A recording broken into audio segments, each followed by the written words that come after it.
Switching from movies and just going into entertainment news for a little while, I finally got around to getting Jedi Survivor, Star Wars Jedi Survivor. That is the sequel to Jedi Fallen Order.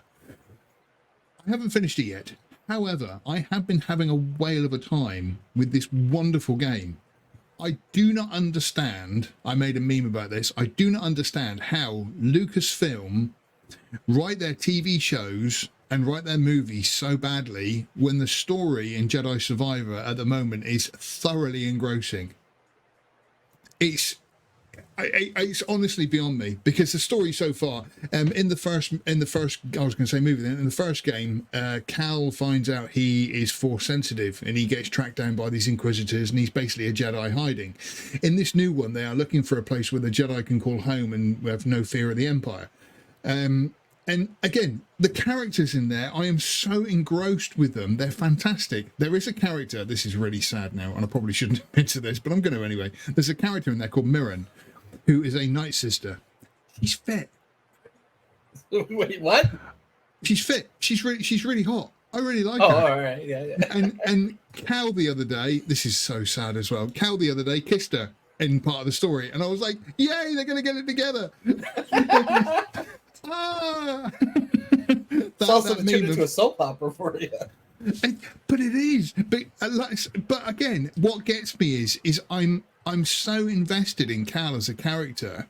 Unlike now the Mando, because Mandalorian is now switched to the Bo-Katan show, with what's her name, the Armorer taking over, and Obi-Wan the series again, that just kind of lost me loads of respect for a character of Obi-Wan, and all these different things that Disney have been doing in the TV shows and the movies. I've never had any vested interest in any of the characters. Where Cal and the group that he's on, in the ship that he's on and everything else, I love every one of them and I want them all to survive. And do you play games? Oh yeah, I played the first game. Yeah. I thought the first game was really good.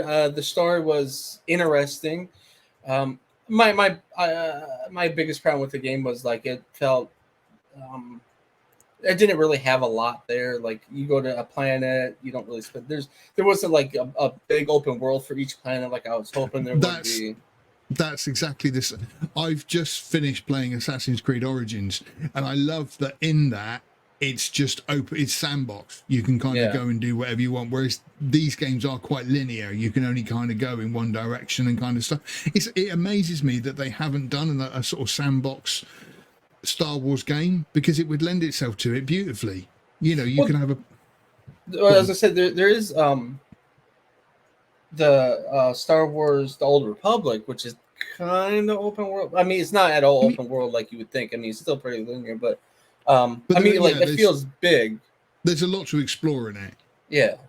And again, the Jedi Knights of the Old Republic, I came to that quite late. I didn't play it when it first came out. And funny enough, I actually played it on a tablet, on an Android tablet for the first time. And I remember playing through it. The story in that is so good. Yeah. Because of what happens at the end. And you're like, oh. Yeah. And again, I just don't understand how I suppose it's just Kathleen Kennedy trying to ruin everything Lucas has made. But the so far, Jedi Fallen Order and Jedi Survivor have easily been the best Star Wars things that we've seen since. I'm going to say Revenge of the Sith. Well, I'm going to say Revenge of the Sith, at least.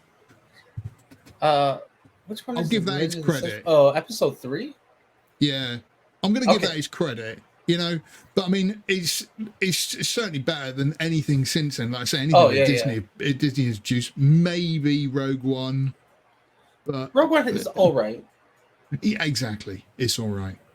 It's a good job. But that's the problem. Is like it's Star Wars. It's not. Now, to be fair, even in like the 80s, you had like the Ewok fucking movies that were just horrible. So like it's not like or the holiday special. So it's not like Star Wars wasn't without its blemishes or anything like that. But like when you have a movie that's like Rogue One, that's a big budget movie and it's only okay. It's kind of like this is Star Wars. Come on. Yeah, it is a shame that they just got to flog these dead horses on these things. Yeah. That was an excerpt from the Outpost Frequencies, brought to you by the lastmovieoutpost.com. We hold a live stream every Sunday at 12 p.m. on Central Time and 6 p.m. UK time. you're welcome to join us. In the meantime, make sure you visit thelastmovieoutpost.com for all of your movie news, reviews, and everything cool about film. So cheesy.